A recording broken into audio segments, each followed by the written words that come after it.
es acerca de estos tiempos, las fiestas establecidas por el Señor como estatuto perpetuo, dice la Escritura, como un estatuto que jamás dejaría de ser hasta el tiempo en que lo describiera. Así es de que bueno, acompáñenme en sus Biblias al capítulo 23 del libro de Levítico, por favor, y vamos a leer a partir del versículo 33, que es ya la cita de la séptima fiesta anual. Dice: habló el Señor a Moisés diciendo: habla a los hijos de Israel y diles: a los 15 días del mes séptimo será la fiesta solemne de los tabernáculos. La palabra tabernáculos, ustedes lo saben, en el hebreo es la palabra sukkah. ¿Qué significa? ¿Qué significa esto? Significa una enramada o una choza incluso, es decir, una casa temporal construida por ramas, ¿sí? Y de acuerdo al mandamiento que vamos a leer ahorita, efectivamente comenzó a cumplirse este mandamiento por el pueblo de Israel desde aquel momento en que Moisés les transmitió estos mandamientos al pueblo. Dice, ok, fiesta solemne de los tabernáculos al Señor por 7 días, a Dios por 7 días, es decir, una fiesta, una celebración que iba a durar 7 días. Dice: el primer día harás santa convocación. ¿Qué es lo que estamos haciendo aquí? Nos estamos reuniendo, aunque algunos de manera virtual, aquí nosotros estamos reunidos físicamente, es justamente la convocación, se anuncia, es una convocación que no la hace el hombre, porque aquí estamos viendo que el mandamiento es de Dios, sí. Y esta convocación la hace el Padre Eterno. Dice, el primer día habrá santa convocación, ningún trabajo de siervos haréis. ¿Qué significa esto? Las labores cotidianas de trabajo por el cual obtenemos el sustento, a partir de aquel momento cesaban. De la misma manera en que el trabajo por ir buscar el alimento, el maná en el desierto, cesaba en el séptimo día, y por esa razón el maná en el sexto era sobreabundante, que iba incluso a durarles hasta el día siguiente, con todo el propósito de que no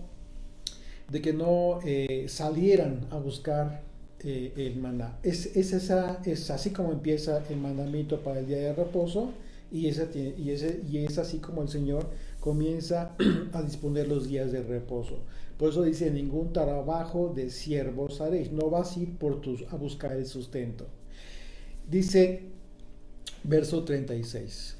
7 días ofreceréis ofrenda encendida al Señor. El octavo día tendréis santa convocación y ofreceréis ofrenda encendida al Señor. Es fiesta, ningún trabajo de siervos haréis. Estas son las fiestas solemnes del Señor, a las que convocaréis santas reuniones, para ofrecer ofrenda encendida al Señor, holocausto y ofrenda, sacrificio y libaciones, cada cosa en su tiempo. En aquel entonces, recuerden ustedes que ya se había establecido todo el sistema sacrificial, todo el tema de los holocaustos, los sacrificios. Si gustan, les podemos proporcionar, si necesitan nota, si es que llegaran a necesitarlo, con toda confianza nos dicen y les proporcionamos lo que necesitan. Bien, les decía entonces, dice el verso 38, además de los días de reposo del Señor, de vuestros dones, de todos vuestros votos y de todas vuestras ofrendas voluntarias que acostumbráis dar al Señor. Dice, pero a los 15 días, es decir, a los 15 días del mes séptimo, cuando hayáis recogido el fruto de la tierra, haréis fiesta al Señor por 7 días. El primer día será reposo, y el octavo día será también día de reposo. Y tomaréis el primer día, aquí está el mandamiento para la azúcar, para los tabernáculos, y tomaréis el primer día ramas con fruto de árbol hermoso, ramas de palmeras, ramas de árboles frondosos y sauces de los arroyos, y os regocijaréis delante del Señor vuestro Dios por 7 días. Y le haréis fiesta al Señor por 7 días cada año. Será, ¿qué dice? Estatuto perpetuo por vuestras generaciones, en el mes séptimo la haréis. Y si dice estatuto perpetuo, ¿qué significa? Es para siempre. Estas citas bíblicas que en el aspecto profético representan señales, iban a permanecer por siempre. Es fundamental entender esto, porque de esta manera podemos comprender el plan de redención que Dios estableció a través de todos estos simbolismos. Una de las formas más importantes que debemos de considerar para el estudio de la Escritura es el aspecto simbólico de todo lo que está estableciendo Dios en su palabra. Muchas veces, por falta de conocer los simbolismos bíblicos, sacamos de contexto original el conocimiento de la Escritura, y de repente entonces nos guiamos o nos basamos por el comentario de alguien más que sale del contexto original. Pero es muy importante entender esto, porque hoy en día, en que ya no hay sacrificios, subsiste el efecto espiritual y sobrenatural del único sacrificio perfecto, que fue de Jesucristo, que es el que vino a sustituir todo el sistema sacrificial. Y como él lo dijo y lo profetizó, el templo de Jerusalén dejaría de existir. ¿Con qué propósito? Con el propósito precisamente de que toda la forma de cumplir esta ley cambiaría. ¿Cómo? A través de su enseñanza y de la enseñanza de los apóstoles. Entonces, es fundamental, imprescindible poder entender todo el Antiguo Testamento, porque si ustedes se dan cuenta, bueno, usted lo sabe, Omar, cada enseñanza de Jesucristo siempre citaba la Escritura, y siempre se iba a Moisés, siempre citó la Escritura. Entonces es un mandamiento para nosotros cuando él dice: si guardan mis palabras, entonces sí me aman, y mi Padre le amará. Es una fórmula que no tiene cambio. Entonces, para entender y cumplir y ser fiel al amor a Jesucristo, tenemos que conocer su palabra. Y él lo dijo: todo lo que él vino a hablar, dice, no es mío, son las palabras de mi Padre que me dio para que yo se las dé. O sea, él estaba diciendo, todo lo que escribió Moisés y los profetas, yo se los estoy explicando en la forma en que lo deben de entender, pero sin cortar la conexión con Moisés y los profetas, sino haciendo un vínculo divino perfecto en el entendimiento y en el espíritu de todos nosotros. Y esto es lo sobrenatural. Esto es lo maravilloso de la enseñanza de Yeshua. De ahí parte todo. Él es el vínculo con Moisés, el entendimiento de Moisés, y el vínculo del entendimiento con los profetas, y el vínculo hacia el cumplimiento de los tiempos. Y dice el versículo 41, y le haréis fiesta al Señor por 7 días. Cada año será estatuto, fíjate, cada año será estatuto perpetuo por vuestras generaciones, en mes séptimo la haréis. En tabernáculos habitaréis 7 días. Y aquí, bueno, en aquel tiempo y en aquella tierra, sí, por supuesto, el clima quizás era diferente que aquí en ocasiones, porque hay muchas lluvias, no se puede habitar en ramadas, ¿no? Esto que ustedes ven aquí afuera,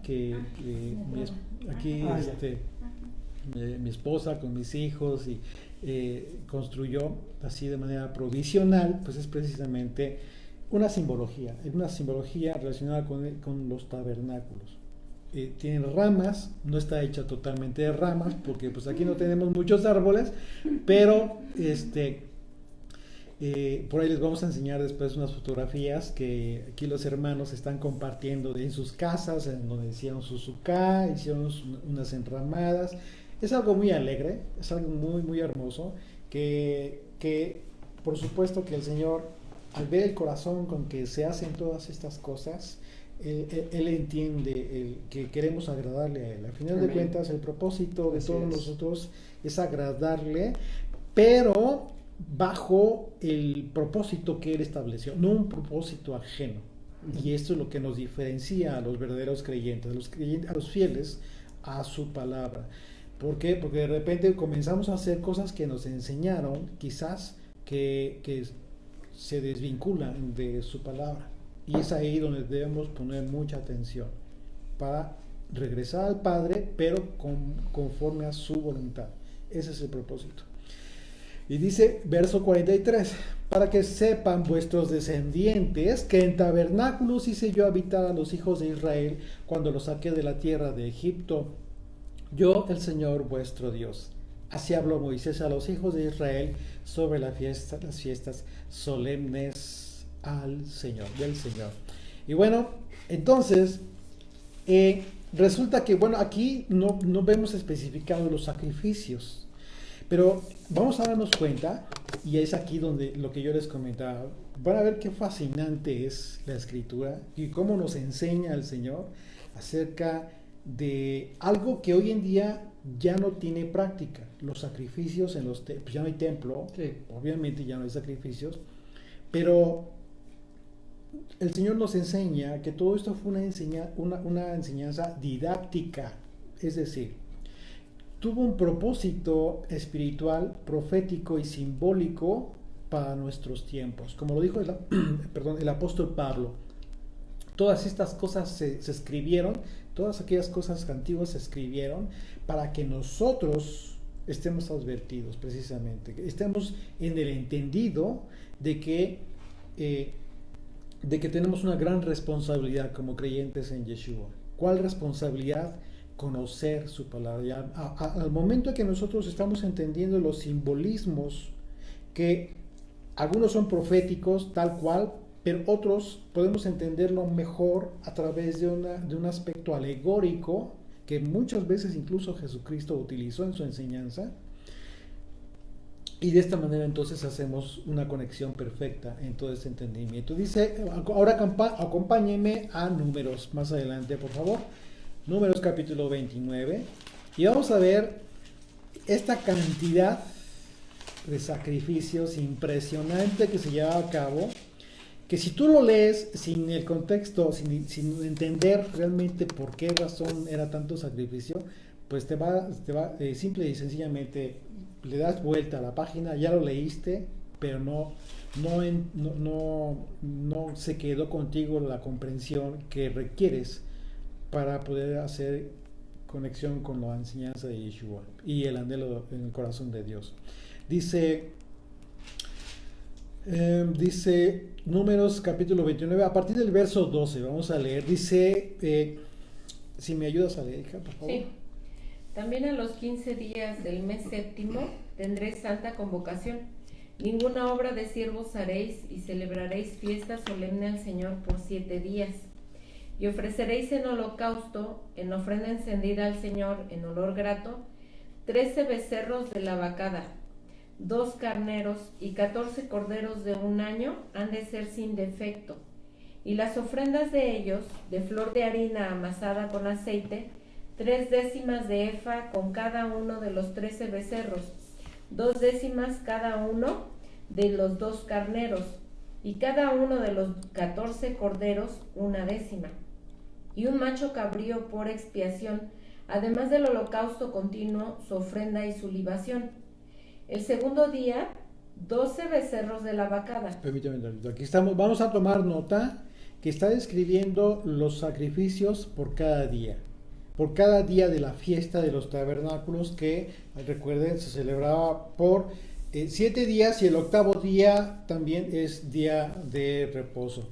Ok, perdón, otra vez del verso 17. El segundo día, 12 becerros de la vacada, 2 carneros, 14 corderos de 1 año sin defecto, y sus ofrendas y sus libaciones con los becerros, con los carneros y con los corderos, según el número de ellos, conforme a la ley.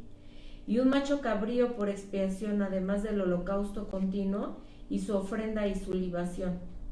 El día tercero, 11 becerros, 2 carneros, 14 corderos de 1 año sin defecto, y sus ofrendas y sus libaciones con los becerros, con los carneros y con los corderos, según el número de ellos conforme a la ley, y un macho cabrío por expiación, además del holocausto continuo y su ofrenda y su libación. El cuarto día, 10 becerros, 2 carneros, 14 corderos de un año sin defecto, sus ofrendas y sus libaciones con los becerros, con los carneros y con los corderos, según el número de ellos conforme a la ley, y un macho cabrío por expiación, además del holocausto continuo, su ofrenda y su libación.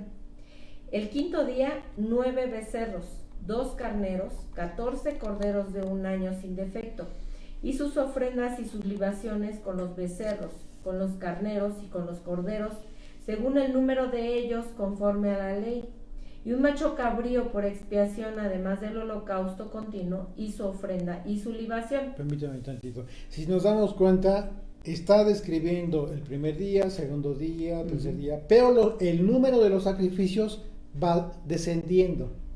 El número de los animales que estaban siendo sacrificados cada día que pasaba descendía. ¿Ok? Bien, continuamos. El sexto día, 8 becerros, 2 carneros, 14 corderos de un año sin defecto, y sus ofrendas y sus libaciones con los becerros, con los carneros y con los corderos, según el número de ellos conforme a la ley. Y un macho cabrío por expiación, además del holocausto continuo, su ofrenda y su libación. El séptimo día, 7 becerros, 2 carneros, 14 corderos de un año sin defectos, y sus ofrendas y sus libaciones con los becerros, con los carneros y con los corderos, según el número de ellos, conforme a la ley.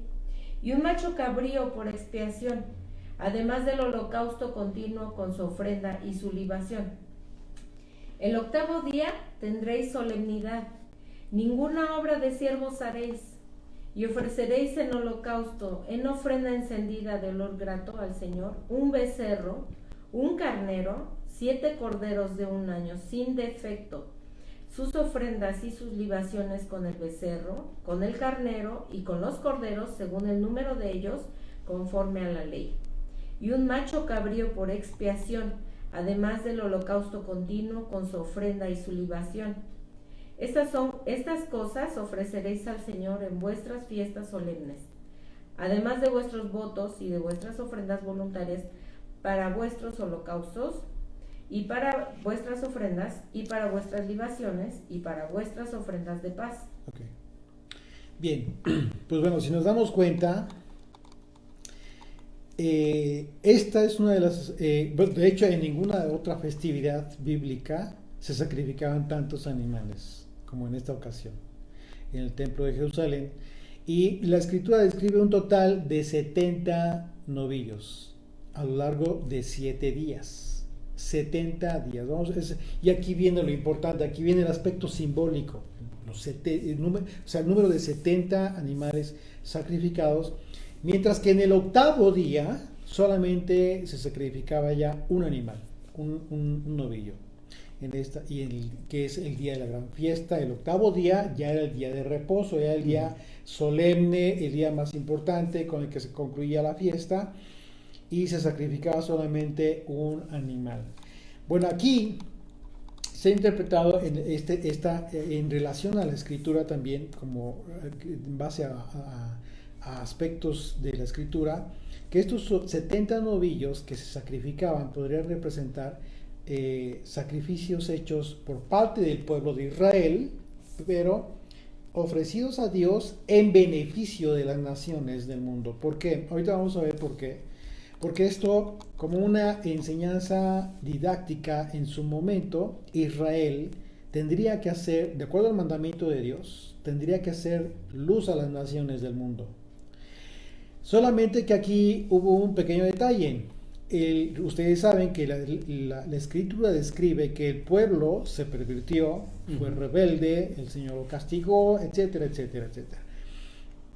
Y trajo como consecuencia que el Señor estableciera juicio, pero también comenzaron los profetas a anunciar el tiempo en el que, por el momento, Israel como nación, que no pudo cumplir el propósito de ser luz a las naciones, comenzando precisamente con aquella rebelión tremenda por el becerro de oro, la idolatría, resulta que el Señor comenzó a anunciar el tiempo de la restauración, pero a través de un justo, es decir, de Yeshua, de Jesucristo, que Él vendría a ser la luz a las naciones y que en consecuencia de su sacrificio, como consecuencia de su sacrificio único y perfecto, vendría a sustituir para siempre todo el sistema sacrificial, incluyendo por supuesto todos estos sacrificios de animales en esta fiesta que proféticamente representa el tiempo del fin, el tiempo en el que del reinado del Mesías, el tiempo glorioso del Señor a que todos anhelamos.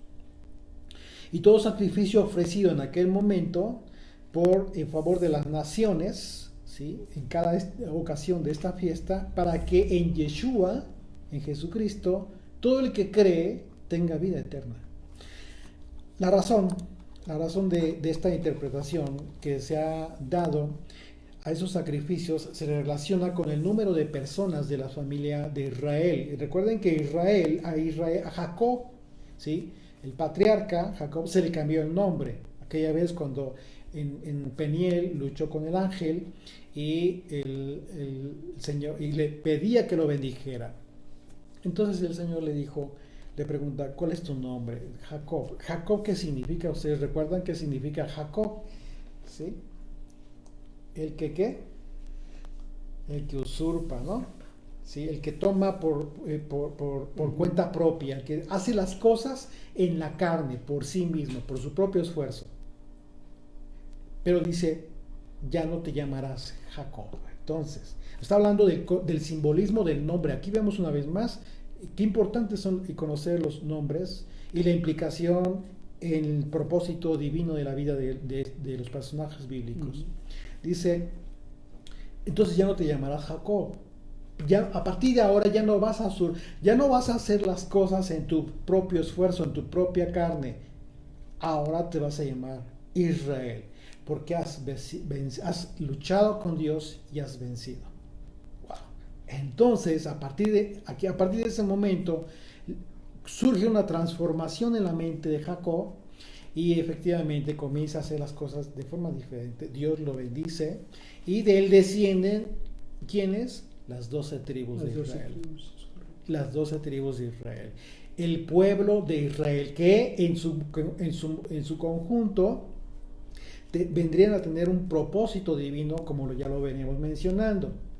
Ya posteriormente vemos el tema de la transgresión, se corrompieron, el Señor los castigó, pero también tuvo un propósito divino, el juicio del Señor, porque ¿cómo los castigó Dios al pueblo? Los envió a las naciones, los dispersó en todas las naciones del mundo, dispersando con ello ¿qué? La simiente de Abraham.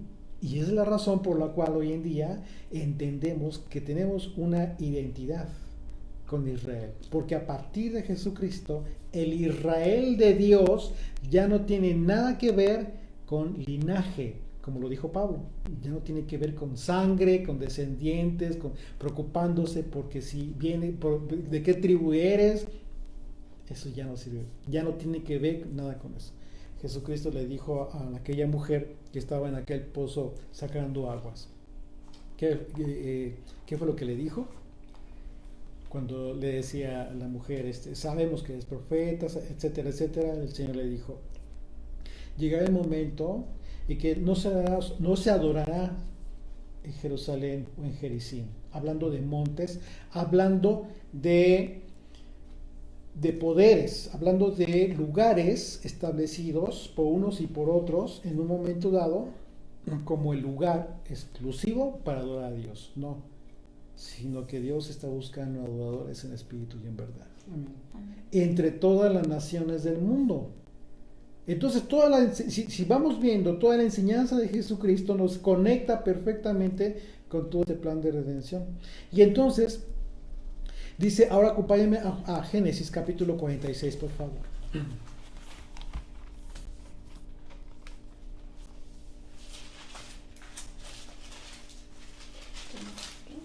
Génesis 46. Vamos a ver cómo es que estamos conectando este número de sacrificios novillos, que eran 70, con las naciones del mundo, porque a través de toda esta dispersión que estamos hablando, de que sufren las tribus de Jacob, ¿sí? Los hijos de Jacob, todos los descendientes originales, que se mezclan con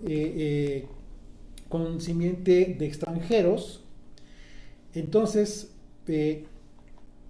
vamos a ver que la familia de Jacob, ¿sí? Israel, cuando entraron en Egipto, en aquel tiempo, recuerdan, había hambre, por esa razón fueron a Egipto.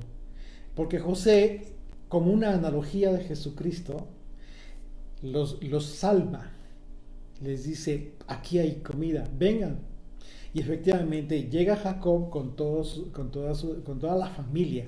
Y verso 46, en Génesis 46, verso 26 dice, todas las personas que vinieron con Jacob a Egipto, procedentes de sus lomos, es decir, ahí sí, de linaje, sin las mujeres de los hijos de Jacob, todas las personas fueron 66. Verso 27, y los hijos de José, contando ya ahí ellos, que le nacieron en Egipto 2 personas, todas las personas de la casa de Jacob que entraron en Egipto fueron 70. Aquí tenemos una vez más el número 70 que relaciona precisamente a todos estos descendientes de Jacob. Y el novillo, el último novillo que se sacrificaba en el 8º día, podría representar entonces aquí a la nación de Israel, aquellos que estaban llevando a cabo todo este sistema sacrificial, todo este ofrecimiento de holocaustos. El simbolismo en los pasajes bíblicos, nosotros lo podemos ver en diversos pasajes. Por ejemplo, vamos a citar algunos. Deuteronomio capítulo 32, verso 8. Versos 8 y 9. Deuteronomio 32, 8 y 9. Dice, cuando el Altísimo hizo heredar a las naciones, y aquí ya está hablando, esto es en el cántico de Moisés, de un tiempo maravilloso. Dice, cuando el Altísimo hizo heredar a las naciones, cuando hizo dividir a los hijos de los hombres, estableció los límites de los pueblos según el número de los hijos de Israel, porque la porción del Señor es su pueblo, Jacob, la heredad que le tocó. ¿Okay? Bien, ahora vamos a otra cita en Éxodo capítulo 15, verso 22. Éxodo 15, 22 dice, ya esto tiene que ver con la simbología de Israel y las naciones del mundo. Dice, e hizo Moisés que partiese Israel del mar rojo. Acaban ellos de salir de Egipto, una vez que las plagas concluyeron, finalmente parte Israel hacia el desierto, rumbo al Sinaí. Y bueno, sucede algo también como una prueba que Dios puso para su pueblo. Dice, e hizo Moisés que partiese Israel del mar rojo y salieron al desierto de Shur. Y anduvieron 3 días por el desierto sin hallar agua. No había agua y estaban en el desierto. Y eso tiene que ver con que no podían, de quién iban a depender. Absolutamente de Dios. Absolutamente. Y parte de esto tiene que ver precisamente con esas sukkah, con esos tabernáculos, porque después, durante toda su estancia, aquellos 40 años en el desierto, Israel estuvo viviendo en tabernáculos, precisamente. Dice, verso 23, y llegaron a Mara, y no pudieron beber aguas de Mara, porque eran amargas, que es justo lo que significa Mara, amargo. Por eso le pusieron el nombre de Mara. Entonces el pueblo murmuró contra Moisés y dijo, ¿qué hemos de beber? Y Moisés clamó al Señor, y el Señor le mostró un árbol, aquí un simbolismo también importantísimo. Vamos a poner atención, verso 25. Y entonces el Señor le mostró un árbol y lo echó en las aguas. Aquí ya vemos 2 simbolismos. Si ustedes están de acuerdo, gustan participar en el chat, va a ser muy interesante. Las aguas que representan, bíblicamente hablando, ¿cuál es el simbolismo de las aguas? La palabra. La palabra de Dios, exactamente, Omar. Y que representa el madero, El árbol. el árbol. ¿Qué representa? La cruz. La cruz. Si nosotros unimos esto, tenemos el agua que nos alimenta, que nos da vida, que no, por la cual no morimos, y el árbol que representa la cruz, que es la que nos da no solamente una vida física, sino una vida en el espíritu. La resurrección, resucitamos en él. Y dice, estaban a punto ellos de morir de sed, pero dice el Señor, dales de beber. Y dice, y entonces le muestra este árbol y lo echó en las aguas. ¿Y las aguas, qué pasó con las aguas? Se endulzaron. Justo como su palabra, dulce como la miel. Se endulzaron, allí les dio estatutos. Aquí, en ese momento preciso, fíjate cómo es que hace Dios las cosas, de forma didáctica. Así está toda la Torah. Entonces, en ese momento, les da estatutos, les da los mandamientos. ¿Con qué propósito? Necesito que ustedes entiendan que la única forma en que ustedes van a tener vida eterna, es a través de mis mandamientos, a través de mis estatutos, a través de la forma de vida que yo les enseño a través de mi ley. Verso 26. Perdón, una vez más dice, allí les dio estatutos y ordenanzas, y allí, ¿qué dice? Los probó. Cuando el Señor nos permite tener una bendición, el Señor nos prueba. Siempre que recibimos una bendición, el Señor justo en ese momento te va a probar. Tienes que tener mucha atención. No te pongas a brincar y a dar de gusto si haces una pachanga y vamos a invitar a los amigos y festejar. O sea, sí hazlo, sí, pero antes de todo eso, ponte de rodillas. Ser agradecido. Y ora al Señor. Ora al Señor, porque es justo el momento en que estás en riesgo si es que te equivocas. Pero si te tomas de su mano, Él te va a afianzar. Justo en el momento que recibes una bendición, no importa qué bendición sea muy grandota, muy pequeña, justo en ese momento te está probando el Señor. En este momento el pueblo estaba de rebelde, estaba murmurando, estaba cometiendo pecado, estaba muy mal, como cualquiera de nosotros. Olvídate que era Israel, no importa, estaban como viles gentiles, como viles personas que no conocían nada del Señor, a final de cuentas. Pero lo que sucedió en ese momento es que los prueba, les da vida dulce a través de su palabra y los prueba, que es justo lo que pasa con nosotros, con todo aquel que quizás aún no conoce la Escritura, con todas aquellas personas a las que quizás en un momento dado tenemos la oportunidad de compartir la palabra de Dios. Justo lo que hace Omar, que aquellas personas que te van a escuchar van a tener la oportunidad quizás ya están recibiendo esa agua dulce. Por eso la gran responsabilidad que nosotros tenemos de compartir su palabra fiel, y en ese momento el Espíritu de Dios obra en las personas y los prueba, y quizás de momento van a comenzar a conocer al Señor poco a poco. Hay muchas cosas que quizás no van a entender, pero cuando el corazón está dispuesto, el Señor dispone los tiempos y el hambre de esta persona para continuar aprendiendo de su palabra. Y dice verso 26, y dijo, si oyeres atentamente la voz del Señor tu Dios e hicieres lo recto, esta es la condición, y si hicieres lo recto delante de sus ojos y dieres oído a sus mandamientos y guardares todos sus estatutos, ninguna enfermedad de las que envía a los egipcios te enviaré a ti, porque yo soy el Señor, tu sanador. y llegaron a Elim, donde había 12 fuentes, fíjate, pongamos atención, 12 fuentes de aguas, ¿y qué? Y 70. 70, una vez más, 70 palmeras, y acamparon allí junto a las aguas. Una vez más vemos el número 12, que tiene que ver con las 12 tribus de Israel, pero ¿junto a qué? Junto a las 70 palmeras que tienen relación. Ahora, estamos viendo agua y plantas que necesitan de agua para vivir.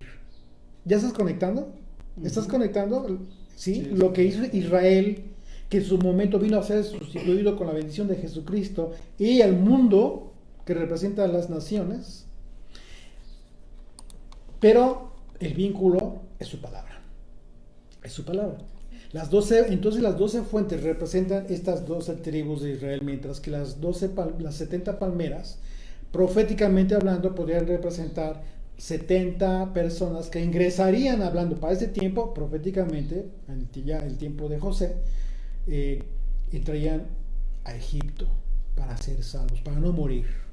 Bajo la analogía profética se entiende que la única manera en que las 70 palmeras que representan a las naciones del mundo sobrevivían en el desierto, que es el mundo, es decir, bíblicamente hablando, el desierto significa estar representado por el mundo, es una representación simbólica. El desierto tiene que ver con el mundo. Entonces, la única manera en que estas naciones sobrevivirían, las 70 palmeras, las naciones del mundo van a sobrevivir, o de los escogidos, ¿qué va a ser? ¿Cuál es el elemento que les va a permitir vivir? El agua. La palabra de Dios. Que bajo el simbolismo bíblico, pues sabemos que es la palabra de Dios, aquella agua que debía transmitir Israel a las naciones, pero que, como ya no hemos analizado, fue Yeshua quien lo hizo, cumpliendo la profecía de Isaías acerca del tiempo en que tú y yo estaríamos en la posibilidad de extraer aguas de la salvación, aguas de Jesucristo, su enseñanza, su palabra. Tienes la posibilidad de recibir de él. Isaías capítulo 12, por favor, de los versículos 3 al 6. ¿Sí puedes leer, por favor, hija? Sí.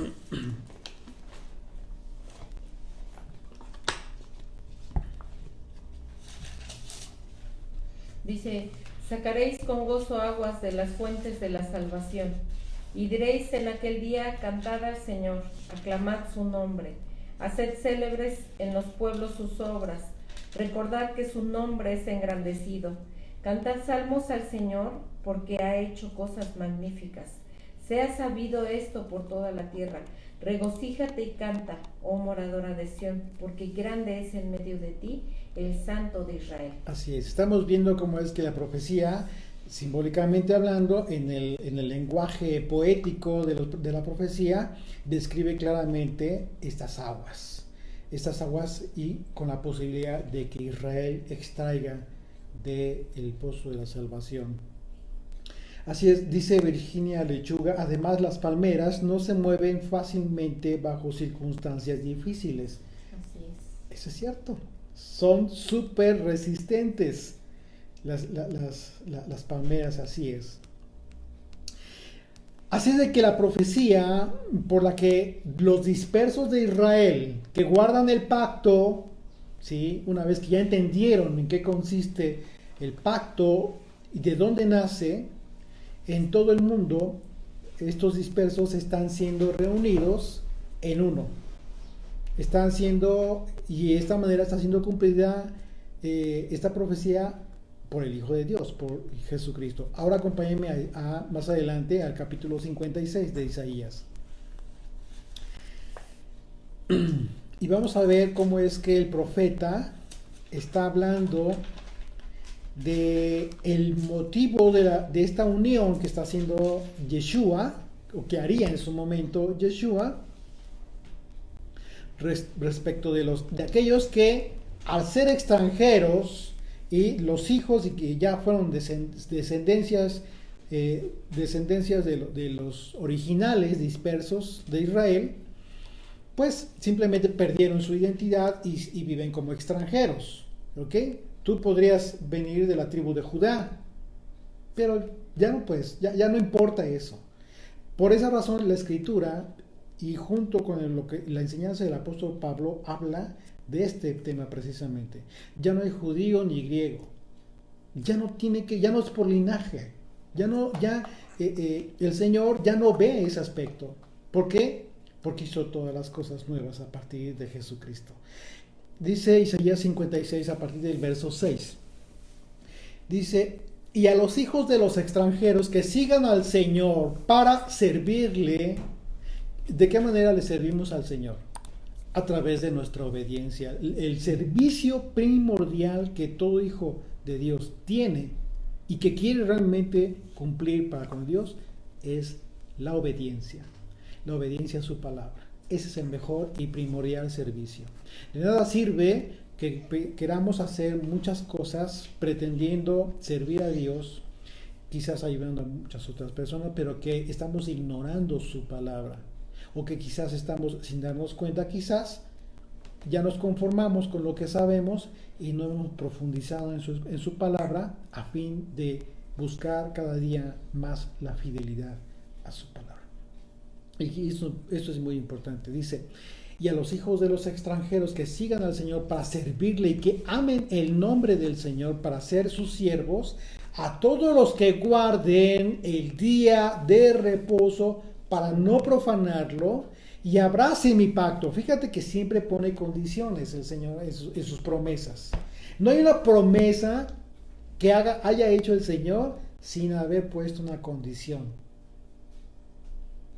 El sacrificio de Jesucristo te hizo a ti salvo en la medida en que tú seas fiel, para que todo aquel que crea en Él tenga vida eterna.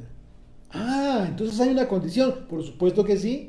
El Señor es fiel, siempre y nunca cambia. Siempre desde el Antiguo Testamento vemos que sus promesas siempre van ligadas a una condición. Y aquí lo estamos viendo desde hace rato. Una vez más, verso 7. Y yo les llevaré a mi santo, continuando verso 6.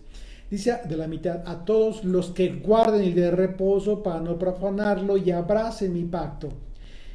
Yo los llevaré a mi santo monte y los recrearé en mi casa de oración.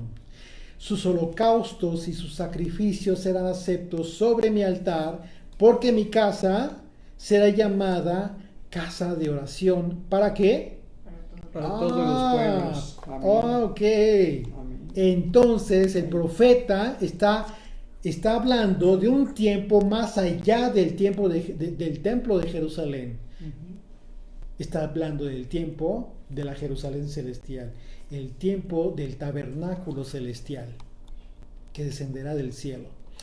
Dice: casa de oración para todos los pueblos, dice el Señor Dios, el que reúne a los dispersos de Israel. Fíjate cómo dice aquí, habla de Dios como el que reúne a los dispersos de Israel. Y vemos que Yeshua viene a la tierra y dice: no he venido sino a reunir a las ovejas perdidas de la casa de Israel. Es Dios mismo haciéndose hombre. El que reúne a los dispersos de Israel. Y los mismos líderes fariseos, cuando el Señor les dijo: me veréis por un tiempo más, pero ya no me van a ver por un tiempo después. Ellos no entendieron nada y dijo: ¿de qué está hablando? ¿A dónde se va a ir? ¿A los dispersos entre las naciones? Ellos sabían perfectamente que había de los conciudadanos que habían sido dispersos. Dice: ¿se irán a los dispersos? Pues bueno, dice: y juntaré sobre él, y aún juntaré sobre él a sus congregados. Wow. Dice el Señor: el que reúne a los dispersos de Israel, aún juntaré sobre él a los congregados.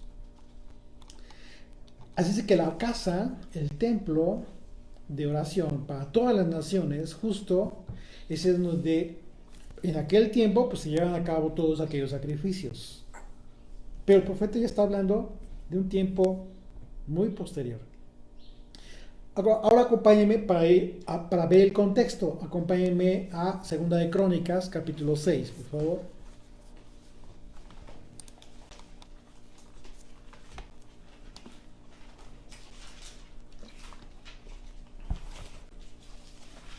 A partir del verso 32.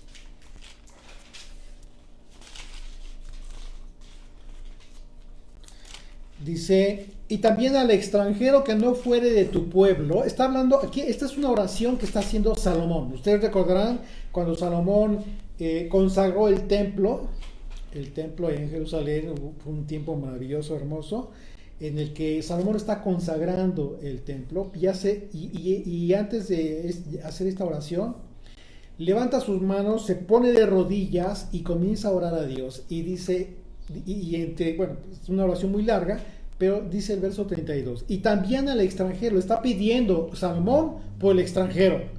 ¿Por qué sabía Salomón perfectamente que habría muchos extranjeros? Pero está hablando también por el Espíritu de Dios. Está orando por el Espíritu de Dios, porque al final del capítulo 32, inicio del capítulo 6, y al inicio del capítulo 7 de Crónicas, vemos la respuesta de Dios, porque quemó todos los holocaustos el Señor, descendió fuego del cielo. Así es de que vemos que esta oración es no solamente de su ocurrencia de Salomón, sino fue inspirado por el Espíritu de Dios. Entonces dice, y también al extranjero que no fuere de tu pueblo Israel, que hubiere venido de lejanas tierras a causa de tu gran nombre y de tu mano poderosa y de tu brazo extendido. Dice, a causa de tu brazo extendido, siempre el brazo extendido de Dios es una referencia a Jesucristo. Si viniere y orare hacia esta casa, tú oirás desde los cielos, desde el lugar de tu morada, desde el lugar de tu tabernáculo, y harás conforme a todas las cosas por las cuales hubiere clamado a ti el extranjero, para que todos los pueblos de la tierra conozcan tu nombre. ¿Ya te diste cuenta? Está hablando en favor de todos los pueblos de la tierra. ¿Te estás dando cuenta que Salomón entendía perfectamente, pues era el rey de Israel, y entendía perfectamente cuál era la función de Israel? Ellos estaban tratando de cumplir el propósito divino, de ser de bendición para las naciones del mundo. Y era la razón por la cual tanto sacrificio en la fiesta de los tabernáculos, porque es justo el tiempo del reinado del Señor, como una referencia profética. Dice, para que todos los pueblos de la tierra conozcan tu nombre y te teman. Habla de un temor reverente. Seas reverenciado por todos los pueblos de la tierra, así como tu pueblo Israel, y sepan que tu nombre, es decir, que tu autoridad es invocada sobre esta casa que yo he edificado. Porque cuando hablamos del nombre de Dios, estamos hablando de la autoridad del Señor. Y si hablamos de su autoridad, hablamos de una obediencia. Tú no puedes decir que invocas el nombre de Dios cuando no obedeces al Señor. O sea, no tiene sentido. Es correcto. Exactamente. Por eso el Señor dijo, cuando dos o más invoquen mi nombre, ahí estaré. Es decir, ¿por qué? Porque están sometidos a su autoridad. Por esa razón, en automático te colocas bajo la cobertura, por decirlo así, de Dios. Así es que además de esta ola diaria de los sacrificios impresionante, que se quemaba totalmente, y su ofrenda de carne, sus libaciones que llevaban, esto se repetía para cada uno de los 7 días de la fiesta, de esta fiesta que estamos conmemorando en este tiempo. Por otro lado, vemos que de acuerdo a las Escrituras, el Señor anhelaba habitar en su pueblo. Y eso es muy importante. ¿Por qué lo mencionamos? Porque justo la Sukkah, el tabernáculo, es una habitación temporal. Es una morada. Y la Escritura en diversos pasajes nos habla precisamente del propósito de la morada, pero también nos habla de una morada eterna. Entonces entendemos a través de la escritura que lo que el Señor nos mandó para tener como una morada provisional, ¿sí? Como enseñanza didáctica para recordar cómo el Señor sustentó a Israel en el desierto y que dependían absolutamente de él, no de sus propias fuerzas ni de su propia capacidad. Estaban literalmente dependiendo para vivir de Dios durante 40 años. Así es de que acompáñenme por favor a capítulo 11 del profeta Ezequiel.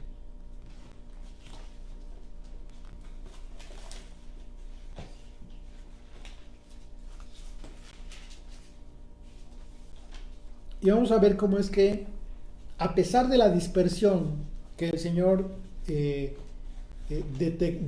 determinó para su pueblo por causa de su desobediencia, vemos que el amor de Dios continúa fiel, sabiendo el Señor que se iban a mezclar, que iban a perder su identidad, etcétera. Por esa razón Yeshua habla de la oveja perdida.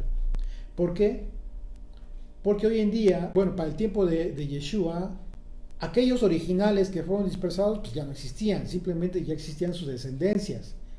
Pero hablamos de la simiente, ¿sí? Por eso es la oveja perdida.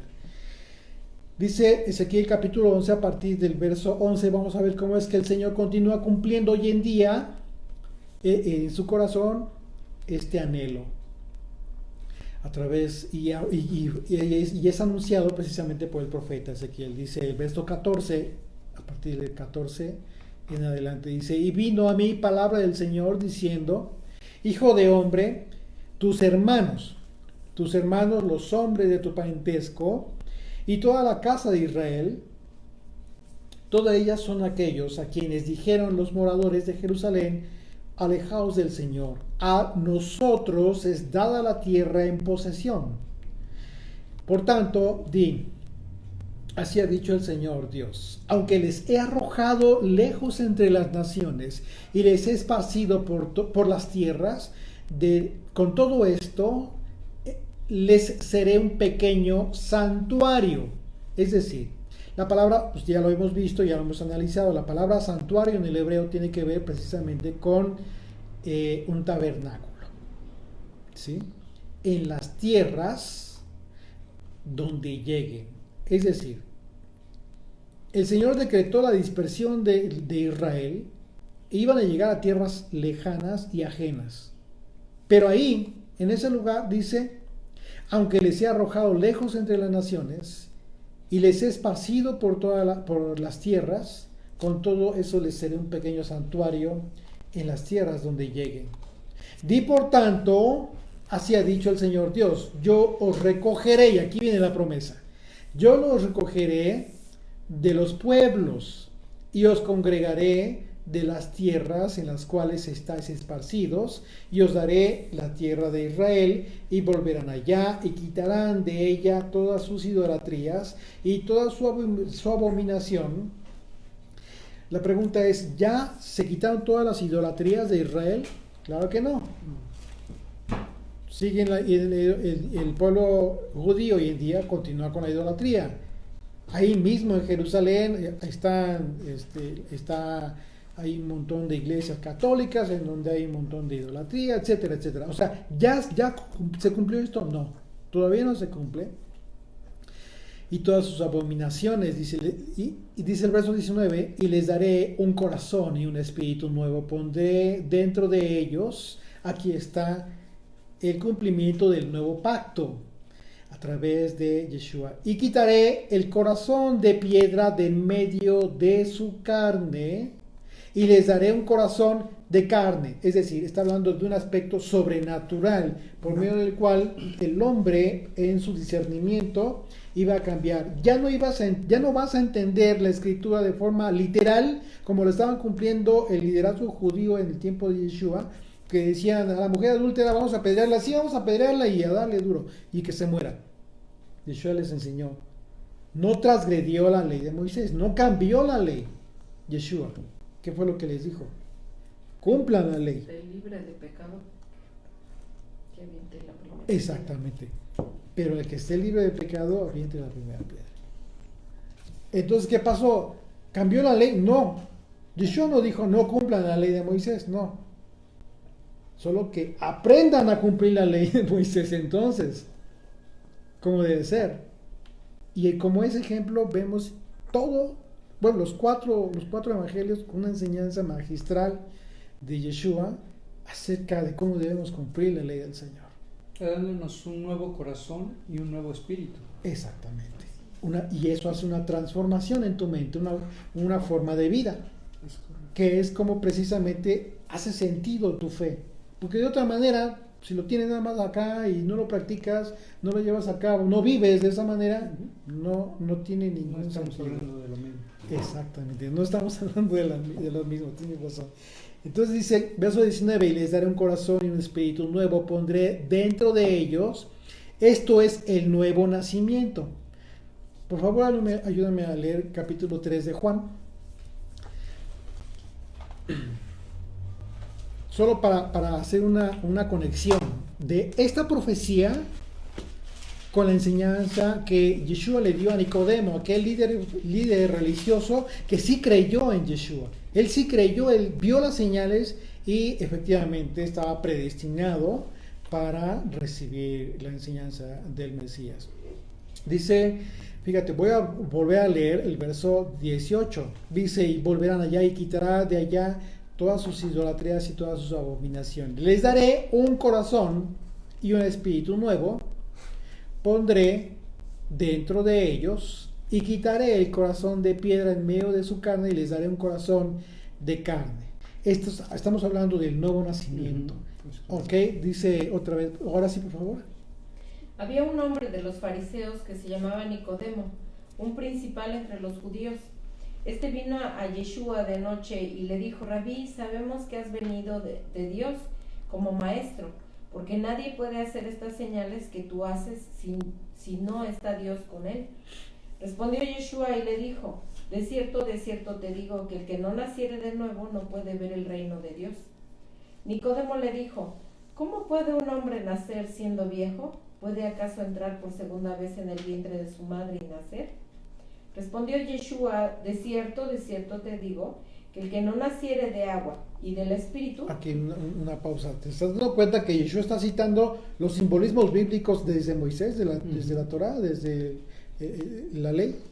Está citando el agua, es decir, la palabra. El que no nazca de la palabra y del Espíritu, pero ¿qué significa esto? De la obra sobrenatural de Dios. Entonces se necesitan dos elementos para el nuevo nacimiento. Por mucho que estudies la Escritura, si el Señor no te da la oportunidad de volver a nacer, este hombre era un maestro de Israel, era un líder, era un docto en la ley, conocía la palabra, pero no tenía nuevo nacimiento. Entonces el Señor le dice, todo aquel que es necesario que nazca, para nacer de nuevo tienes que, conocer la palabra, tener la escritura, pero también necesitas que la obra sobrenatural que no depende de ti se cumpla para tu nuevo nacimiento por la voluntad de Dios. Una vez más eso, por favor, hija. Respondió Yeshua, de cierto te digo que el que no naciere de agua y del Espíritu no puede entrar en el reino de Dios. Lo que es nacido de la carne, carne es, y lo que es nacido del Espíritu, Espíritu es. No te maravilles de que te dije, os es necesario nacer de nuevo. El viento sopla de donde quiere y oye su sonido, mas ni sabes de dónde viene ni a dónde va. Así es todo aquel que es nacido del Espíritu. Respondió Nicodemo y le dijo, ¿cómo puede hacerse esto? Respondió Yeshua y le dijo, ¿eres tú maestro de Israel y no sabes esto? De cierto te digo, que lo que sabemos hablamos y lo que hemos visto testificamos, y no recibís nuestro testimonio. Si os he dicho cosas terrenales y no creéis, ¿cómo creéis si os dijere las celestiales? Nadie subió al cielo, sino el que descendió del cielo, el Hijo del Hombre que está en el cielo. Y como Moisés levantó la serpiente en el desierto, así es necesario que el Hijo del Hombre sea levantado, para que todo aquel que en él cree no se pierda, mas tenga vida eterna. Ok, bien, hasta ahí vamos a dejar este pasaje. Entonces aquí el tema es fundamental entender y conectar. Aquí estamos conectando esta profecía, la profecía de Ezequiel, acerca de este nuevo nacimiento que vino a confirmar Jesucristo. ¿Sí? Entonces dice, les daré un nuevo corazón y un nuevo espíritu, y les cambiaré el corazón, dice, para que anden. ¿Y con qué propósito? Para que anden en mis ordenanzas y guarden mis decretos. ¿Te das cuenta cómo es que para el tiempo de Jesucristo, si el profeta está hablando de este tiempo que será cumplido en Yeshua, en Jesús? El propósito del cumplimiento de esta profecía sería que andemos en sus ordenanzas, en sus decretos, y que los cumplamos. Entonces, se cumple lo que dijo Yeshua, lo que hizo en ese momento acerca del nuevo nacimiento, proveer el nuevo nacimiento a todo aquel que cree para tener vida eterna. ¿Y cómo lo podemos confirmar? Ok, de acuerdo, ya creo en Jesús, creo en Jesucristo, y ya conozco la escritura. ¿Y cómo puedo confirmar si realmente he vuelto a nacer? Bueno, porque aquí el profeta habla de que la condición es que andes en sus mandamientos, en sus decretos. Bueno, la confirmación es esta precisamente que vino a hacer Yeshua y lo dijo. Ahora, por favor, si puedes leer, hija, Mateo capítulo 5, verso 17. Y vamos a ver cómo es que esto que habla de la ley, de sus ordenanzas, está hablando obviamente a la ley de Moisés. Yeshua dijo que efectivamente tendríamos que cumplirlo y que Él no vino para cambiar eso. Sí. No penséis que he venido para abrogar la ley o los profetas. No he venido para abrogar, sino para cumplir. Porque de cierto os digo que hasta que pasen el cielo y la tierra, ni una jota ni una tilde pasará de la ley, hasta que todo se haya cumplido. De manera que cualquiera que quebrante uno de estos mandamientos muy pequeños, y así enseña a los hombres, muy pequeño será llamado en el reino de los cielos. Mas cualquiera que los haga y los enseñe, éste será llamado grande en el reino de los cielos. Porque os digo que si vuestra justicia no fuere mayor que la de los escribas y fariseos, no entraréis en el reino de los cielos. Ok, y ya hemos visto que habló de la justicia de los fariseos porque ellos no cumplían la ley. Ese era el pleito continuo con Yeshua. ¿Por qué? Porque ellos cumplían su propia ley, una ley que no era la ley de Moisés. Era precisamente el problema. Así es de que dice, si tu justicia no es mayor que la de ellos, es decir, si no cumple la ley de Moisés porque ellos no la cumplen, pues no vas a entrar en el reino de los cielos. Si habla de la justicia, habla de ley. Qué interesante, qué importante es, porque vamos a ver más adelante que un corazón transformado por el Espíritu de Dios. Pablo, no lo vamos a ver hoy, pero ya lo vamos a analizar en las cartas de Pablo. El apóstol Pablo habla precisamente de todas aquellas personas, porque de repente te pones a pensar, ¿y qué pasa con tanta gente que no tiene la oportunidad de conocer su ley todavía? ¿Qué? ¿Se van a perder? No, dice, ¿por qué? Porque todo aquel gentil que hace lo de la ley sin conocer la ley, es ley para sí mismo. ¡Wow! Impresionante. ¿Y qué razón tiene Pablo? Porque es la forma en cómo el Espíritu de Dios precisamente nos da a entender que en la justicia del Señor, a que más se le da, más se le demandará. De tal manera que todos aquellos ancestros que no tuvieron la oportunidad de conocer la Escritura, lo que ahora estamos entendiendo, comprendiendo nosotros acerca de la Escritura, sus mandamientos, etcétera, ¿qué podríamos decir? Bueno, ellos tuvieron la oportunidad de tomar la decisión en sus vidas acerca de lo bueno y de lo malo. Esa será la medida de la justicia en el tiempo en que el Señor venga a juzgarnos a todos. Dice el verso 20, continuamos con la profecía de Ezequiel, nada más para terminarlo, de Ezequiel 11, verso 20, dice: para que anden en mis ordenanzas y guarden mis decretos y las cumplan y entonces me sean por pueblo. Solamente de esa manera seríamos pueblo de él, y yo sea a ellos su Dios, mas aquellos cuyo corazón anda tras el deseo de sus idolatrías y de sus abominaciones, yo traigo su camino sobre sus propias cabezas, dice el Señor Dios. Es tremendo el juicio y la advertencia. Entonces la profecía se cumpliría una vez más por el anhelo del Eterno de habitar entre su pueblo a través del Hijo, que es desde la fundación del mundo, Yeshua, aquel que siempre dijo que venía a cumplir la voluntad del corazón de Dios. ¿Y cómo fue esto? Bueno, la profecía de Isaías, una vez más, capítulo 7, habla de este momento. Y se habló también el Señor a Acaz diciendo: pide para ti señal del Señor tu Dios, demandándola ya sea de abajo de lo profundo, de arriba en lo alto. Y respondió Acaz: no pediré. Esto fue un tiempo en el que Acaz estaba temeroso por una invasión, pero dice: no pediré y no tentaré al Señor. Aquí se equivocó el rey porque al Señor nadie lo tienta. De hecho, el profeta fue enviado por Dios.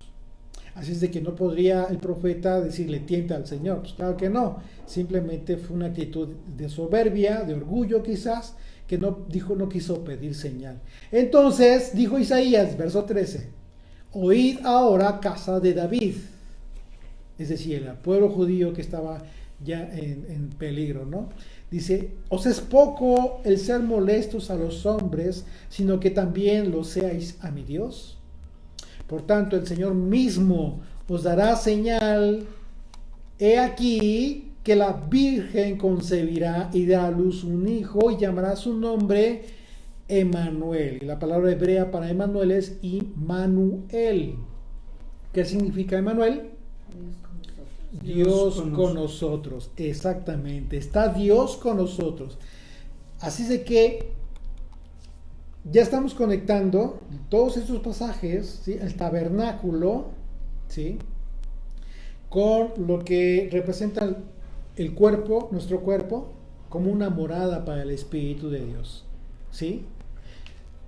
Vemos del mandamiento que describe un aspecto literal, práctico, que se llevaba a cabo, que se cumplía de forma literal, construyendo la azúcar y todo, pero con todo el propósito en el espíritu de los hombres para hacerles comprender que ellos serían la morada del Espíritu. Y el cumplimiento de aquella profecía precisamente la redacta Mateo en el capítulo 1, a partir del verso 23. Dice: he aquí, una virgen concebirá y dará a luz un hijo, y llamará su nombre Emmanuel. Justo lo que citó Isaías en la profecía. Llamarás su nombre Dios con nosotros, que traducido es así. Y es despertando José del sueño, porque fue una visión que tuvo en sueños José, hizo como que el ángel del Señor le había mandado, y recibió a su mujer, a María, pero no la conoció. Cuando dice no la conoció, significa que no tuvo intimidad con ella.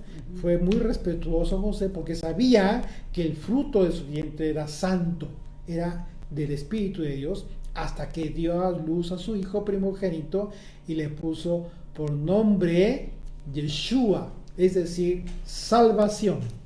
¿Sí? Ahora bien, en el Evangelio de Lucas se registra, no lo vamos a ver porque es un tema un poquito extenso y no quisiera yo cansarlos, ¿sí? Se registra que 6 meses después de Yeshua, la concepción. Primero Yeshua y después Juan el Bautista. Así es que, no, al revés. No, al revés. Al revés, perdón, Cuando se el registra bautista que de primero la... Yeshua. exactamente. Después de 6 meses, se llevaba 6 meses. Exactamente, eran primos. Así es que sí, hemos podido, en su caso, determinar cuándo nació Juan el Bautista, y esto porque precisamente por el servicio de los sacerdotes. El punto clave es acerca del tiempo en que estuvo sirviendo Zacarías, el papá de Juan el Bautista, para poder determinar el tiempo del aproximado del nacimiento de Yeshua. Y es de esa manera como el tiempo en que nació Yeshua fue precisamente en el tiempo de la fiesta de los tabernáculos. No sabemos con precisión qué día, ¿sí? Porque hay quienes, bueno, van un poquito más allá y se arriesgan, y claro, pues eso sería como que muy sensacional, muy, muy perfecto, que hubiese nacido el primer día y al octavo día fue circuncidado, tal cual el mandamiento, pero no lo dice así la escritura, no hay referencia que lo confirme, que lo asegure de esa manera. Así es de que la historia, pues al parecer, alude a el tema de este momento, y es confirmado incluso por el libro de Crónicas, en donde se establecen los tiempos de servicio, cómo fue que David dispuso todo el culto de adoración acerca de los tiempos en que los sacerdotes iban a repartir para la adoración al Señor. Por esa razón vemos que ya para el tiempo de Yeshua, antes de que naciera Zacarías, que era el sacerdote, estaba cuando tuvo la aparición del ángel, que fue precisamente en el momento que estaba sirviendo en el templo. Sí, pero estaba llevando a cabo el incienso, todo este ritual del incienso. Y justo a un lado del altar del incienso es cuando tiene la visión del ángel y le dice acerca de su hijo. Como no creyó, se quedó mudo por un tiempo. Y es una historia maravillosa que después en su momento analizaremos. Es otro aspecto acerca del tiempo del análisis de nacimiento, de la fecha real en que nació Yeshua, y que no nació, por supuesto, en diciembre, que esto ya tiene que ver con un aspecto de la religión católica, con un propósito que ellos pretendieron como que unificar todo el tiempo de este tema de las fiestas paganas de Roma con el nacimiento de Jesús.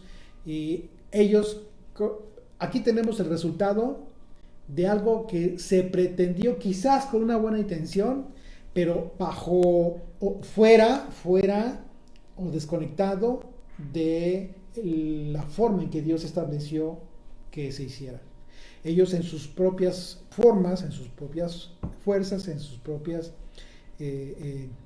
atributos, Roma, los sacerdotes quisieron hacer una unificación. Decían, para que ya no haya tanta idolatría y para que se unan y tratar de evangelizarlos, ¿no? Fue un error terrible, porque ellos, sin darse cuenta, dieron cumplimiento a la profecía de Daniel. ¿Qué profetizó Daniel? Acerca de que Roma como representante, como imperio, de acuerdo a la descripción que hace la profecía de Daniel, describe literalmente que sería el cuarto imperio que estaría reinando sobre Israel. Y obviamente sabemos que la historia, ¿sí? Bíblicamente,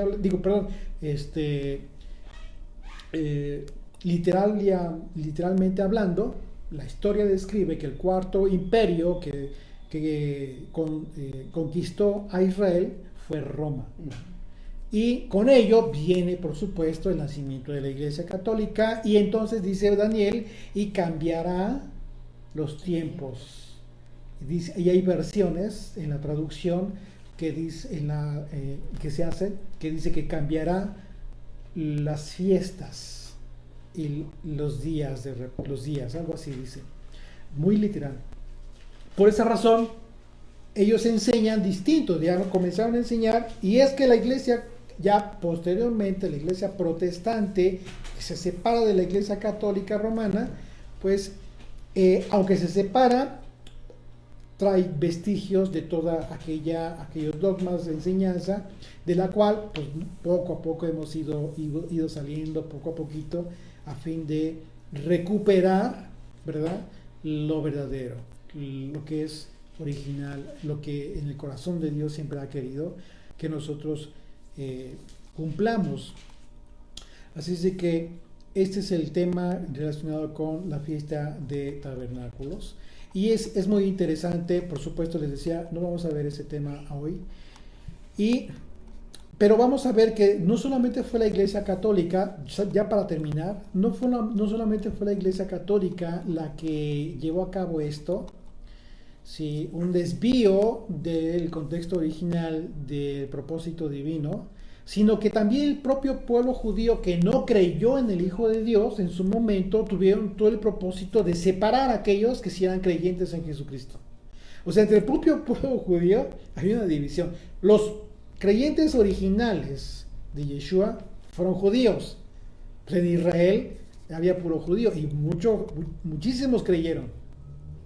Muchos otros no creyeron, pero principalmente hablando del liderazgo judío, los religiosos no creyeron. Así es de que hay evidencia ya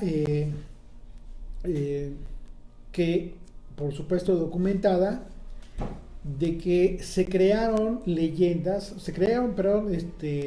supuestamente formas para hacer esta separación pero esto fue creado por el pueblo judío religioso.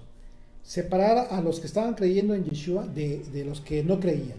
Los que decían, nosotros no creemos que Dios tenga hijo, ¿sí?, y nosotros nos vamos a mantener en nuestra propia fe. Pero ustedes, que son nuestros hermanos, pero que creyeron, van a mantenerse separados. O sea, van a estar aparte. Y entonces ellos comienzan a crear una especie de dogmas o guía que le dieron, ¿sí?, les decían a los nazarenos, los nazar.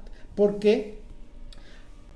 Porque decían, ustedes van a creer, el propósito era que en las fiestas del Eterno, de las 7, que son 7 anuales, 3, de acuerdo al mandamiento, de acuerdo al Deuteronomio capítulo 16, versículo 16, en esas 3 fiestas,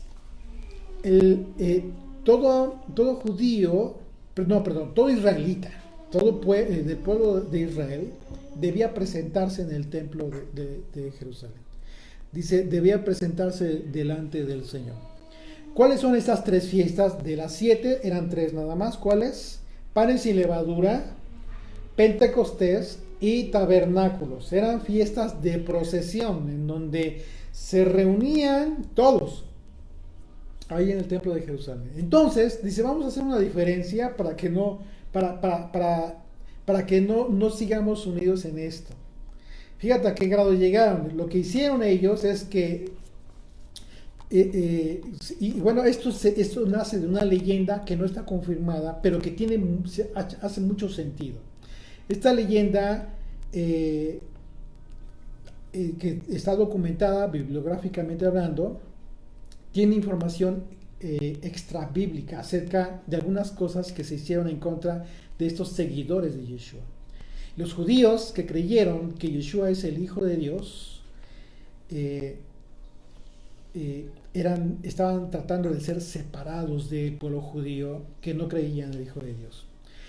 Y esta historia ustedes la pueden ver documentada si la buscan en internet. Se llama La historia acerca de Shimon Kefa. Shimon Kefa es el nombre hebreo para Simón Pedro, ¿sí? Y esta bibliografía refiere tradiciones acerca de los primeros discípulos de Yeshua. Esta historia es similar a otras bibliografías porque hay varios bibliografías que refieren a este tema. Y lo único, se ve claramente pues un desprecio en toda esta documentación, toda esta información que se proporciona, se aprecia un desprecio por parte del pueblo judío hacia todos aquellos que primordialmente un desprecio a Yeshua, a Jesucristo, y en consecuencia a todos aquellos que creían en él. Y esto, por supuesto, que nos recuerda la blasfemia, ¿no? En contra del Espíritu Santo. Y así como el desprecio en contra de todos los discípulos, de los primeros discípulos de Yeshua, que no fueron gentiles. ¿Qué significa un gentil? Gentil es la palabra griega para extranjero. Pero no había extranjeros en Israel. En Israel pues, recuerden que primordialmente fue a las ovejas perdidas de Israel. Y incluso aquella mujer sirofenicia que le decía que sanara a su hija que estaba endemoniada, le decía: no he sido enviado sino a los hijos de la casa de Israel. Entonces Yeshua mismo estableció esa diferencia. Pero el punto aquí es que en estos documentos, a pesar de contener información que hace a esta alusión, a esta leyenda, registra algunas de las creencias de los primeros discípulos de Yeshua, que por supuesto nos da un panorama de la razón por la cual comenzaron a cambiar el nombre incluso de las festividades. Dice una parte literal, voy a leer, dice la parte literal de este documento: en la historia, los rabinos del día están afligidos por el número de nazarenos. Estaban preocupados. Los rabinos que no creen en Jesucristo, ¿ok? Estaban preocupados. Dice, entre el pueblo judío. Estaban creciendo los seguidores de Yeshua. Estaban preocupados los rabinos, dice, y se encuentran ansiosos de encontrar la manera de poder distinguir fácilmente entre los discípulos de Yeshua y los otros judíos. ¿Te das cuenta? Este documento hace una referencia muy clara a Hechos capítulo 15, si puedes leer por favor del 1 al 5. Se van a dar cuenta cómo es que ahí se suscita una controversia, motivo por el cual se lleva a cabo el concilio de Jerusalén entre los discípulos de Yeshua y algunos judíos que sí habían creído en Yeshua. Del 1 al 5. Entonces algunos que venían de Judea enseñaban a los hermanos: si no os circuncidáis conforme al rito de Moisés, no podéis ser salvos. Como Pablo y Bernabé tuviesen una discusión y contienda no pequeña con ellos, se dispuso que subiesen Pablo y Bernabé a Jerusalén, y algunos otros de ellos a los apóstoles y a los ancianos, para tratar esta cuestión. Ellos, pues, habiendo sido encaminados por la iglesia, pasaron por Fenicia y Samaria, contando la conversión de los gentiles, y causaban gran gozo a todos los hermanos. Y llegando a Jerusalén, fueron recibidos por la iglesia y los apóstoles y los ancianos, y refirieron todas las cosas que Dios había hecho con ellos.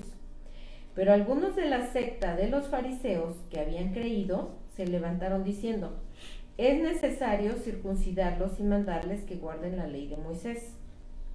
Ok, aquí se da esta discusión porque finalmente se determina que si es cierto que está en la ley de Moisés la circuncisión, pero no se les va a obligar. ¿Cuál fue el método establecido? Primero que conozcan. ¿Cómo van a hacer algo que no conocen? No, primero que conozcan realmente, que empiezan desde Génesis. Cuando lleguen a Génesis 17 van a entender perfectamente la razón sobrenatural y espiritual por la que Dios ordenó la circuncisión, por la cual Yeshua mismo la cumplió. Así de que, y esta historia que les comentaba, se sitúa en la época de los primeros discípulos, por ahí del año 60, de Yeshua, que crearon con toda la intención de hacer una diferencia en identidad de la fe. Y bueno, una de las diferencias que hoy tenemos con el pueblo judío es precisamente el tema de las fiestas. ¿Por qué? Porque nosotros los creyentes en Yeshua solamente debemos conmemorar estas fiestas bíblicas, a diferencia del pueblo judío, en donde ellos tienen además otras fiestas. Por ejemplo, ellos celebran Rosh Hashanah en lugar de Yom Teruah, que tiene que ver con Año Nuevo, un año nuevo que no fue establecido de acuerdo a la Escritura. Ellos celebran Hanukkah, ¿sí? que tiene que ver con la conmemoración de la reconquista del templo de Jerusalén en aquella lucha con los macabeos.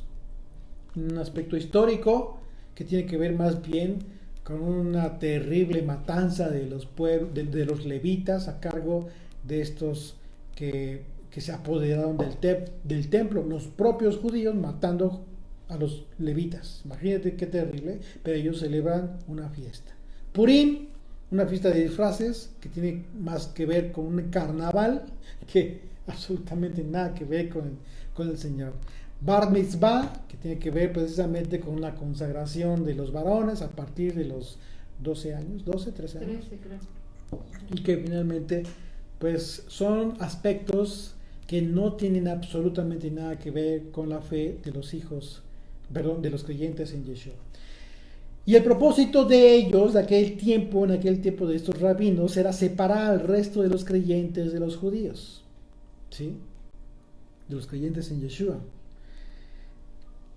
Y bueno, les decían que, por ejemplo, se estableció como una especie de canon, ¿sí? Una guía, una regla para esto.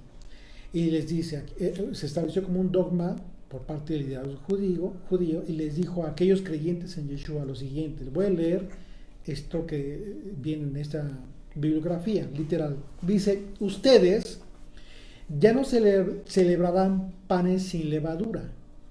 En su lugar van a celebrar el día de su muerte, la muerte de Yeshua, que es Pascua.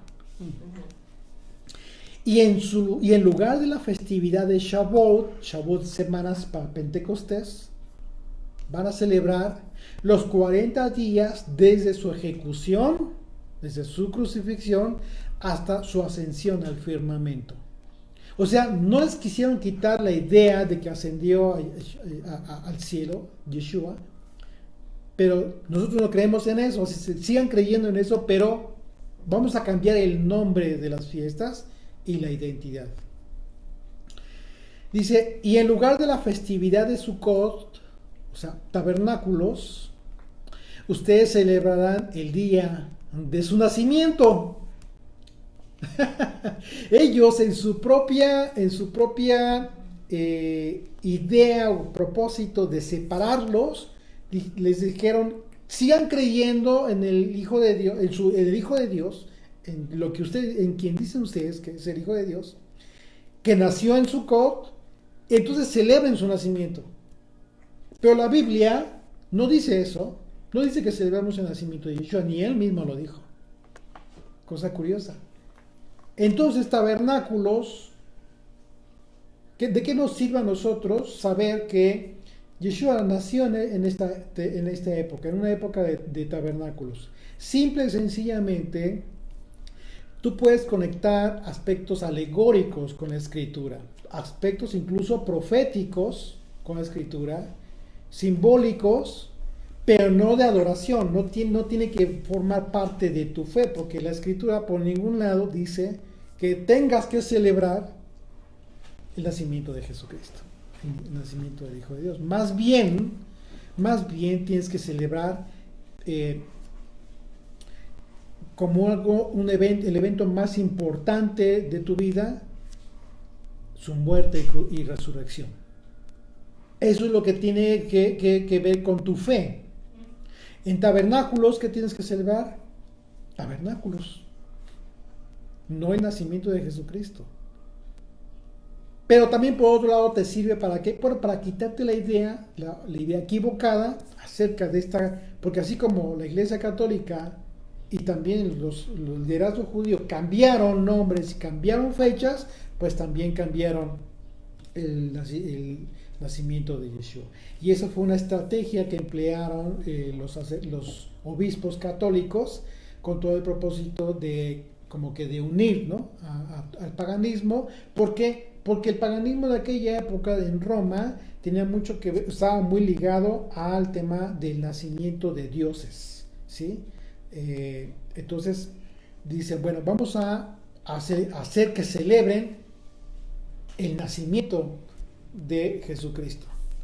Y esto sí está documentado, eso por supuesto que sí hay bastante información histórica que demuestra precisamente que esto los sacerdotes o el clero católico romano lo hizo con este propósito, con todo el propósito de hacer una conjunción del nacimiento de Yeshua con el solsticio de invierno en diciembre 25. Y incluso a través de la historia esa misma fecha cambió, de repente era en abril en otras ocasiones, en fin, a través de la época ha ido cambiando eso. Pero para nosotros nos queda muy clara la cuenta acerca de los años de vida que tuvo Yeshua, el tiempo de su crucifixión que fue en Pesaj, ¿sí? Y que la Biblia describe cuando debía celebrarse. Y así es de que, pues este tiempo de Sukkot, de tabernáculos, Yeshua lo celebró precisamente, dice ahí el capítulo 7 de Juan, del Evangelio de Juan. Al principio habla de la fiesta de los tabernáculos, y el versículo 37, primeramente chequen ahí, los primeros versículos de capítulo 7 de Juan, habla de la fiesta de los tabernáculos, precisamente, y a partir del verso 37 dice: en el último y gran día de la fiesta, de esta fiesta de los tabernáculos, dice el último, Yeshua se puso de pie y alzó la voz, ¿dónde? En el templo, diciendo: si alguno tiene sed, venga a mí y beba. Está hablando de agua y de un mandamiento que te está dando. Crees en mí, recibe de mí entonces lo que te va a edificar en el Espíritu y te va a dar vida eterna. Dice verso 8, el que cree en mí, como dice la Escritura, no como dicen tal dogma, no como dice el sacerdote tal, no como dice, etcétera, etcétera, sino como dice la Escritura, de su interior correrán ríos de agua viva. Y está hablando de un agua que va a dar vida. Así es de que Yeshua, y ese es el anhelo de todos nosotros, que es pensar que está por regresar pronto. Y su iglesia lo anhela. ¿Por qué? Porque está llegando el tiempo en el que el pueblo finalmente dirá: bendito el que viene en el nombre del Señor. Baruch haba beshem Adonai. Este es el clamor de los que anhelan con todo el corazón la eternidad al lado del amado, al lado de Yeshua, de Jesucristo, el amado de las naciones y el amado de Israel. Dice, puedes leer por favor Apocalipsis, bueno, yo lo leo. Dice Apocalipsis, acompáñenme a Apocalipsis capítulo 22, a partir del verso 11, dice: